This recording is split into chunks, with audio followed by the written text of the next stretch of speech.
guys, what is going on? Blossom's back, and welcome back to another episode of Top Drives and another episode of What Can You Get from That Pack. Now, we got a very awesome and special pack on offer today. It is going to be the European New Wave, UK, and French carbon fiber. And I will tell you right now, by a freaking landslide, this is the best European New Wave pack that will ever release. I can't think of a better option. Maybe rear wheel drive only, or rear wheel drive and front wheel drive. That might be a pretty decent pack, but this is about as good as it gets, because if you take away four wheel drive, you're going to take away a chance at unpacking the Citroen C3 WRC, C4, and the Zara.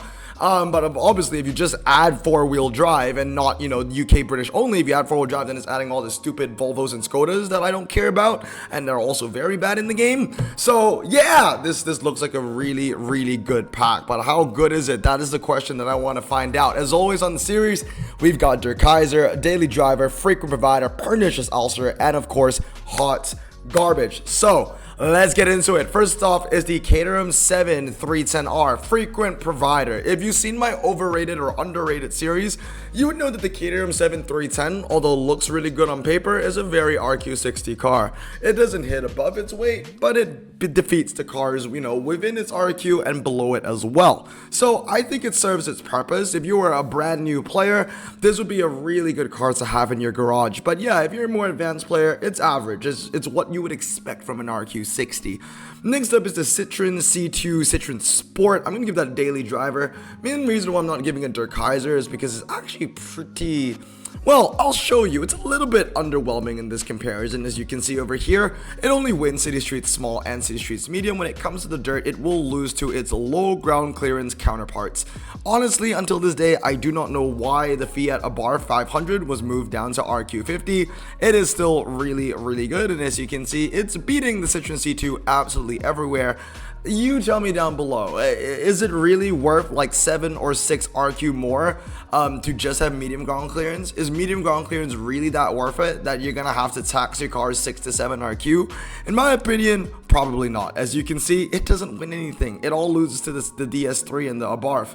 But since we're here, I'll show you the other times with the other cars that we'll see later on in this comparison. We put in the Power Box, we put in the Ranger Raptor, we put in the 130, and we put in the Bronco. And as you can see, the Ranger Raptor is pretty good, especially in snow conditions. It is the best car there, only losing to the Skoda 130 LR on the slalom test. So that's really strong. But obviously, the moment we put in the Citroen Visa 1000, it is ridiculous. It wins everything on the snow. It wins most in the sand, only losing to the Hairpin Road, only loses Ocean Beach Slalom to the DS3. This is all within comparison, obviously. Loses to the DS3 in some other places like Rallycross, but it is for the most part the best possible car. So with that knowledge taken into account, let's go back to our list. We can start off with the Citroen DS3 as Der Kaiser, the Citroen Visa as a Der Kaiser, and the Ford Ranger Raptor V6 as Daily Driver. It is real. Honestly, I'm gonna bump it up to Der Kaiser because it's trading places with the Power Box for 3 RQ less. That is very, very impressive. Moving on is the Citroen C3 Max. Again, I'm gonna give it Frequent Provider. It is very 62, like how the Caterham 7 is very 60. Like it's gonna lose to cars above it, but it will hold its own. It's not the worst thing in the world. It's not as bad as the Alpha from Amalfi Coast. That one just ended up being a massive disappointment. Next up is the Citroen C Buggy. I'm giving that Frequent Provider. It's really ugly. The stats look horrible, but I shit you not, everybody. Ladies and gentlemen, as you can see, the C Buggy loses on all track sets aside from slalom, and that is because it is incredibly light. It only weighs 850 kilograms. It loses to all the RQ50 on the slalom, which doesn't make any sense. Why am I giving it a pretty decent position when it's only good in the slalom? Well, here's the thing, ladies and gentlemen. Out of every all-surface tire car in the goddamn game, the Citroen C Buggy is the best. I mean, let's see if we can add a little more. Let's go back to slalom. Let's go check out slalom, ice, sand, snow, and airplane slalom. So as you can see on slalom test sand, the C Buggy is still the best. On snow, it is, well, the times are not listed. On ice, the times is not listed. And on airplane slalom, the best belongs to the Skoda Kodiaq. Of all things, very interesting. But yeah, very, very impressive stuff from the C Buggy, dude. So yeah, I mean, obviously, it's only going to be good at one track set. But hey, whenever there's going to be a slalom in the dirt, that's a car that you're going to want to use for that all-surface tire niche. Next up is the Citroen C Matisse. I'm going to give that daily driver. It's a four-wheel drive performance tires, medium ground clearance, great French dragster, 88 MRA, and an okay top speed with a okay 0 to 60. Again, there are not a lot of French dragsters out there. I would say the main thing that the Citroen C Matisse is competing with is the Desire. If you've watched my overrated or underrated series, then you would know I've already done a comparison where the Citroen blows the Desire out of the water on the drags. Now I know what you're saying. How are you comparing this to the Desire? Desire's not a drag car, it's a twisty car. Well, look at the French ultra rares that are on offer in top drives. There's not a lot to compare the Citroen C Matisse to. Obviously it's going to lose to like the Maxi Turbo, but then again, that is 64 RQ. So, you know, you got to think about that. Now, let's talk about the medium ground clearance cars. I have another comparison for those guys as well. So over here, medium ground clearance, as you can see, the Ford Fiesta is better than the DS Performance on most track sets, losing on fast circuit, but that's only because the Fiesta doesn't have a fast circuit time. When it comes to the drags, the Fiesta is a pretty decent MRI of 86.29. That being said, it still loses to the half mile and the 1 mile to the DS3 Performance. So I can only imagine what the MRI and the DS3 Performance is. Moving on, we end in the Citroen DS4 Racing, and as you can see, it takes a little bit more wins, but it still loses to the Nissan Pulsar on the hyper twisty tracks, which is very, very concerning. Let's see 323. Yeah, it's more of the same. So that's not looking very good on the DS4's part. It is better than the Peugeot 308 in many places, but then again, the Nissan Pulsar exists. I'm kind of interested to see if we take that away, what does it look like? Well, the Fiesta actually takes some wins away from the DS3. Jesus, okay. Monsoon is next. Yeah, that's good. Yep, that's what you expect. And then the 55, still Monsoon's better. Then we move in with the Ford Focus, and as you can see, the Ford Focus ST at 56 becomes the next best thing.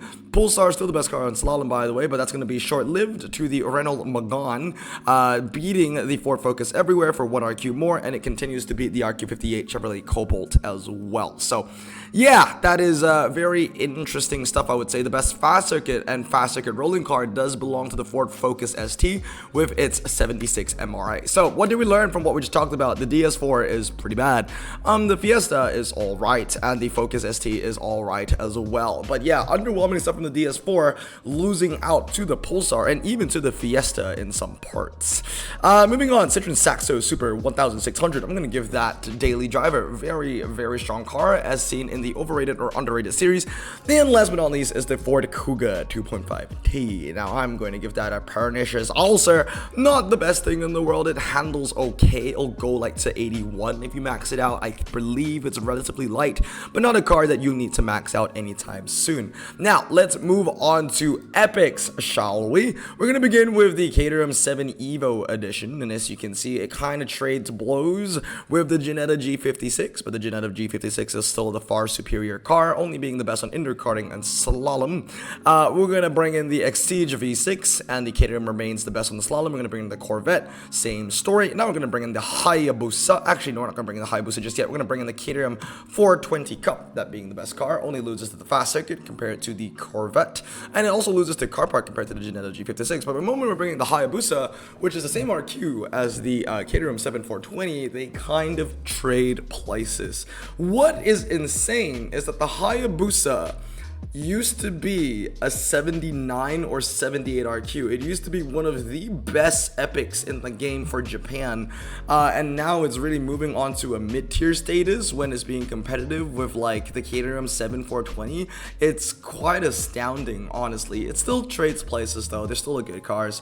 So going back to the list, all I have to do is give the Caterham 7 Evo Edition frequent provider. I think it'll be okay. The only reason why it can't go higher is because it's a mid to low tier epic at only 69 RQ. You can get more value in using the Caterham 7420, which is going to go under the daily driver tag, with the Caterham Super 7 2000, which we already showcased in my overrated or underrated series, and that car is an absolute beast, along with the Citroen Zara as well, with 88 MRA, a 97 handling when you max it out, front wheel drive, and that also important all surface tires. The Radical 1100 is also a really strong car, honestly kind of in between daily driver and Der Kaiser. The main thing about that car is not even the lightweight performance or that decent or really good handling, but it's more on, I think, oh wait, no, it's the lightweight and the handling, I think, that makes the car really good. And the MRA doesn't make the car that useful because it has a low top speed and a very, very kind of slow 0 to 60 for its niche. We did a comparison on that, overrated and underrated, and it was a really weird car where it kind of just surprised me, where it was just really strong on, I think, slalom and car park and karting, something like that. Moving on to the legendaries, I mean, it's no fail in my opinion. I think every single legendary deserves the Der Kaiser status. We don't know too much about these radicals, but they are basically very, very strong. I guess if I was in a bad mood, then the right way to put it is that the best of the radicals get Der Kaiser, and some of the weaker radicals will get Daily Driver. Like, for example, one thing to think about is that the Radical RXC Spider has 67 MRA. So I think what I'm gonna do is I'm gonna bring maybe the performance tire ones down, but I'll keep the slick tire ones up. But this is really all just based off an assumption that the slick tire cars have slightly better MRA, because they also definitely have about the same handling. I'll just bring the lower handling ones down. Again, you can't really go wrong, especially in a brand new update like this. You know, brand new legendaries are gonna help you so much. But anyway, guys, as you can see, it's a good pack to open. It's a good pack to open. Even if you're not a fan of any of the cars from the update, you are getting a certified banger. Seriously. You know what? It feels wrong to put them there. I'm going to put them all in Der Kaiser until I have a reason to move them elsewhere. They're brand new cars. There's not a lot of times on them yet, so we need a bit more time to test those cars out. But before we end up the video, guys, I'm going to be ending with a 2-time carbon fiber, because we were going to see if we can get any of the cars here. Literally, the only car we do not want to get is the Kuga and the Citroen DS4, so it'll be kind of funny if we get those. Okay, so here we go, back in Top Drives, and we got a pretty nice pack for us to open over here. It is indeed, once again, the France and UK New Wave Platinum. Again, the only things that I don't really want to get, please, is going to be that Ford Kuga and that DS4 Performance. Everything else should be okay, so without further ado, let's get into it. I've already opened one of these. I had my girlfriend open it, and it was on my Instagram, so if you haven't checked it out, it is on my Top Drives Instagram. Starting off with a super rare. I thought you start with rares, but I can't really remember what you start off with this pack. Skoda Octavia, that's brand new. I will take that. Okay, that's what I like to see. At least 3 ultra rares, but it is 50. It is 50, but that's cool. I'll take that. What's next? We've got, oh yeah, just out of nowhere. I mean, it's a JPT card that I've never unpacked before, so that's actually brand new. I'm gonna max it out. All right, well, 2 ultra rares. Let's see what the last one is going to be. It could still be the Kuga, because that's 55. Let's get it! It is a Caterham 7310R. I will take that because that is also brand new. There's also this. Oh, you know what? I could almost get it. I'm literally, I crap you not, 4 gold. I am 4 gold off. I have 1,245 gold. Okay. I want to open that, right? I want to open that. So let's see if we can just get, if you just get 2 gold from a prize board, you'll be fine. So stick with me. The video is going to extend just a little bit. And let's see if we can get 6 gold. Let's see, what is this? Okay, I think this is a good enough hand. Let's get into it. Oh, it does not meet the requirements. What do you mean? Mid and rear wheel drive. Oh, okay. I guess we can put in the Koenigsegg. Okay, go.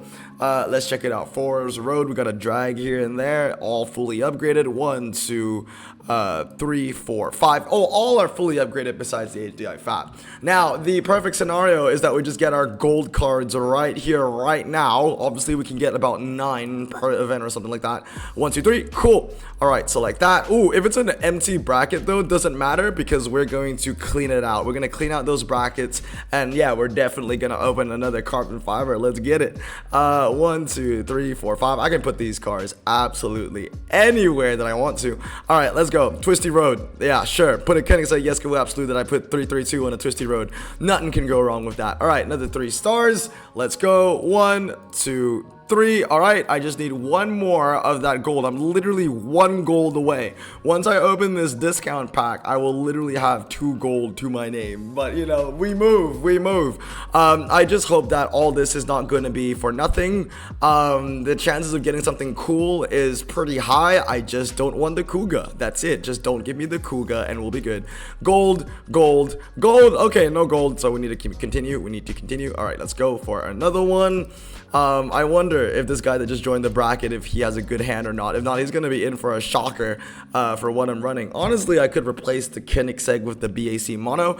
That would be a better option. But yeah, we move. Skip match. Please give me the gold. I don't want to do the full 5 races. 1. Oh, there we go. All right, sweet. Let's get it. Buy cars. 1 more for the road. There it is, right? Discount. 23% chance. 20% chance of legendary. 3% at 20% chance of an epic, and 3% for a legendary. We're gonna start off with a Nissan. Sure. Aston Martin V8. Okay, Carlton. A cactus. I swear I've already unpacked this car 5-6 times.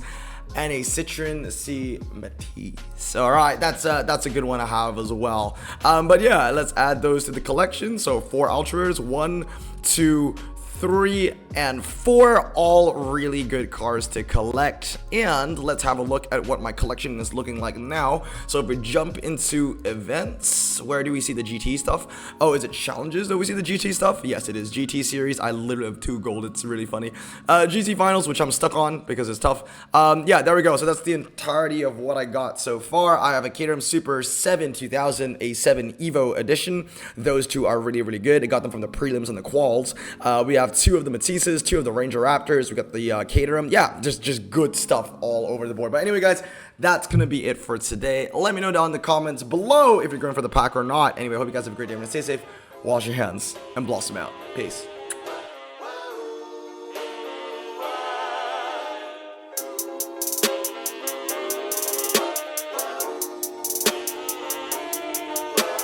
Bro, this song just makes me so happy. Me too. Imagine being Asian in the 50s, looking nifty, leather jacket, looking sleek, look like Presley, look so deadly. Got a jukebox back at home, feeling jazzy, turn it on and play it slow, like the movies with the ladies. They so fine. Imagine being Asian in the 50s, looking nifty, leather jacket, looking sleek, look like Presley, look so deadly. Got a jukebox back at home, feeling jazzy, turn it on and play it slow, like the movies with the ladies. They so fine. Sit back, relax in my Bonneville Pontiac. Hold tight all night, cruise to Jacksonville Atlantic. Blonde hair, don't care, look like Leslie